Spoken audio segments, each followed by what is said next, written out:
জলপাইগুড়ি জেলার ধূপগুড়ি মহকুমা শহরের বিজেপির পূর্বমণ্ডল সহ সভাপতিকে গ্রেপ্তার প্রতিবাদে বন্ধের হুমকি দিল বিজেপি। মঙ্গলবার এ প্রসঙ্গে স্থানীয় বিজেপি নেতার দাবি, শুধুমাত্র বিজেপি দল করার কারণেই বিজেপির পূর্বমণ্ডলের সহসভাপতি কৃষ্ণপদ দাসকে গতকাল রাতে গ্রেপ্তার করে ধূপগুড়ি থানার পুলিশ। মঙ্গলবার বিজেপি নেতা কৃষ্ণ রায়, চন্দন দাস, নরেশ রায়, আগুন রায় সহ প্রমুখ নেতৃত্বে বিজেপি এক প্রতিনিধি দল দেখা করেন ধূপগুড়ি থানার আইসি অনিন্দ ভট্টাচার্যের সঙ্গে। দীর্ঘক্ষণ আলোচনার পর বিজেপির পূর্বমণ্ডলের সহসভাপতি কৃষ্ণপদ দাসকে মুক্তি না দেওয়ায় পরবর্তীতে বিজেপির ওই প্রতিনিধি দল আগামী 24 ঘন্টা ধূপগুড়ি বন্ধের ডাক দেওয়ার কথা বলেন। বিজেপি চন্দন দত্ত বলেন, মঙ্গলবার বিকেল 5টার মধ্যে বিজেপি নেতা কৃষ্ণপদ দাসকে নিঃশর্তে মুক্তি না দিলে আগামীকাল 24 ঘন্টা ধূপগুড়ি বন্ধ পালন করা হবে। তিনি আরও বলেন, এই বন্ধকে ঘিরে কোনো অপ্রীতিকর ঘটনা ঘটলে তার দায় পুলিশ প্রশাসনকে নিতে হবে এবং যাতে কোনো রকম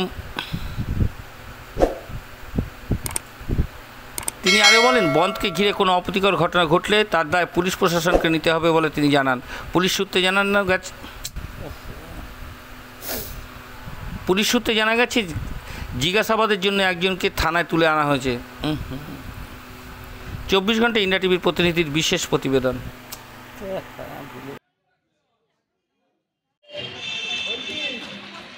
ঘটনা হচ্ছে ওনাকে 6 ঘন্টাও হয় নাই। কটার সময় উঠিয়েছে 9টার দিকে। কি কারণে পুলিশ তুলে আনলো? ওই যে বাচ্চাটা ওখানে ক্যান্সার প্রধানের সাথে মারামারি হয়েছে। মিথ্যা কেস একটা টোটালটাই। ছোট একটা বাচ্চা ছেলের মতো মারলে অনেক কিছু করতে পারে। আজকে এখন থানায় এসে কি বললো আইসি সাহেব? কি বললো? বলতেছে না ঠিক সময় মতো কোর্টে পাই যাবে। কোর্টে কেন যাবে? 24 ঘন্টার ভিতরে কোনো আইন আছে? 24 ঘন্টার ভিতরে আসামি চালান হয়ে যায় থানা থেকে। থানাটা তো সেফটি জায়গা। থানাটা সেফটি জায়গা। সে জায়গা থেকে 6 লোকটা অসুস্থ, 5টা সেলাই আছে তার মাথায়। কালকে কখন তুলে এনেছে পুলিশ? 9টার দিকে। রাত্রি 8টার দিকে। হ্যাঁ, মানে ডেকে নিয়ে আসছিল? ফোন করে ডেকে এনেছে না পুলিশ ভ্যানকে? ফোন করে ডেকে নিয়ে আসছে আইসি সাহেব। সেটা ফোন করে ডেকে নিয়ে তার সাথে কোনো কথা বলবে, কথা বলেই তারপরে অ্যারেস্ট করে চলে নিয়ে আসছে। সে ঠিক আছে, এটা থানাটা তো সেফটির জায়গা কোনো একটা। সে নিয়ে আসে থাক, এখান থেকে 24 ঘন্টার ভিতরে লোকটা গেল কই? তাকে 24 ঘন্টার ভিতরে কোনো আইন আছে? 24 ঘন্টার ভিতরে কোনো আইন নাই যে চালান করবে। এটা কি মানে বিজেপি করার কারণেই কি এমনটা মনে হচ্ছে? হয়তো সেটাই হবে, এদের কথা মতো বোঝা যাচ্ছে সেটাই। তার বিজেপি করাটাই ভুল। কিন্তু সে যে ছেলেটার সাথে বাচ্চা ছেলে, তাকে করলে অনেক কিছুই করতে পারতো। তারা করে নাই। ছোট বাচ্চা ছেলে, তাদের ছেলের মতো বয়স। দিদি আপনার নাম কি? আপনার নাম কি? নাম একজনকে মিথ্যা ব্লেম লাগাইয়ে ওকে নিয়ে এসে এখান থেকে চালান করলো।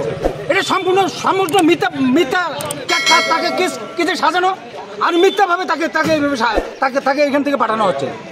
সম্পূর্ণরূপে আইসি এখানে বদমাশিটা করছে। কি নাম আপনার? আমার নাম নরেশ রায়, ধূপগুড়ি বিধানসভা। কি চাচ্ছেন আপনারা? সরকারকে এখানে তুলে আনছে। আমরা আইসি সাহেবকে গতকালকে বলেছিলাম, আজকে সকালবেলা আমরা ফার্দার বললাম যে তার এগেইনস্টে মিথ্যা কেস করা হয়েছে। কি অভিযোগে তুলে আনে? বিষয়টা হচ্ছে একটা ছেলে তৃণমূল আশ্রিত একটা গুন্ডা বদমাইশ, 19 বছরের একটা ছেলে। সেই ছেলেটা কৃষ্ণপদ সরকারকে গত 3 দিন আগে রাতের অন্ধকারে পিছন থেকে অতর্কিত হামলা করে এবং তার মাথা ফাটে। কৃষ্ণপদ সরকারের তার মাথায় 5টা সেলাই আছে এবং তার সিটি স্ক্যান থেকে শুরু করে তার ট্রিটমেন্ট চলছে। এই মতো অবস্থায় আপনারা কি কেস করছেন? এই মতো অবস্থায় আমরা কেস করি এবং কেস করার পরে সেই ছেলেটাকে এখান থেকে চালান করে পরবর্তীতে তৃণমূলের মদতপুষ্ট গুন্ডাদের দ্বারা এবং তৃণমূলের এখানকার পুলিশের মদতে কৃষ্ণপদ সরকারের নামে মিথ্যা কেস, শ্লীলতাহানি কেস দিয়ে তাকে কালকে অ্যারেস্ট করা হয়। কি কারণে মারধর করা হয় বলে অভিযোগ? আমরা পরিষ্কার বলতে চাই, তৃণমূলের আমলে কেউ সুরক্ষিত নয়। এটা একটা মানে সরকার চলছে না, এটা গুন্ডা রাজ চলছে।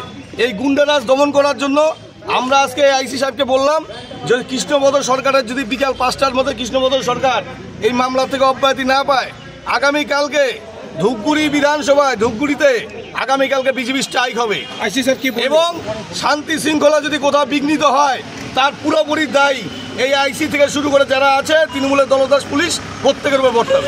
যাকে গ্রেপ্তার করেছে সে কি কোনো বিজেপির দলীয় পদে রয়েছে? কৃষ্ণপদ সরকার ভারতীয় জনতা পার্টি ধূপগুড়ি পূর্ব মণ্ডলের ভাইস প্রেসিডেন্ট এবং তাকে আমরা বলি তার একটা যথেষ্ট সম্মান আছে। এবং গতকালকে যখন তাকে অ্যারেস্ট করা হয় এবং কোনো রকম ইনভেস্টিগেশন ছাড়া একজনকে কিভাবে গ্রেপ্তার করতে পারে, তাকে ডেকে নিয়ে এসে গ্রেপ্তার করা হয়। গতকালকে রাত্রি 9টা নাগাদ এই ঘটনা ঘটে এবং আমরা গতকালকে ওনাকে ফোন করেছিলাম। গতকালকে ওনার যে অ্যাটিটিউড তাতে বোঝা যাচ্ছে যে ধূপগুড়িতে এখন হচ্ছে তৃণমূলটাকে পুরো চালাচ্ছে হচ্ছে আইসি। এটা পরিষ্কার। আইসি এখন কি বল? আপনারা দেখছেন 24 ঘন্টা ইন্ডিয়া টিভি, সর্বদা সবার পাশে, সবার মাঝে। আজ এ পর্যন্ত। সঙ্গে রাখুন 24 ঘন্টা ইন্ডিয়া টিভি। দেখতে থাকুন সব জেলার সব খবর সবার আগে 24 ঘন্টা ইন্ডিয়া টিভির পর্দায়। নমস্কার।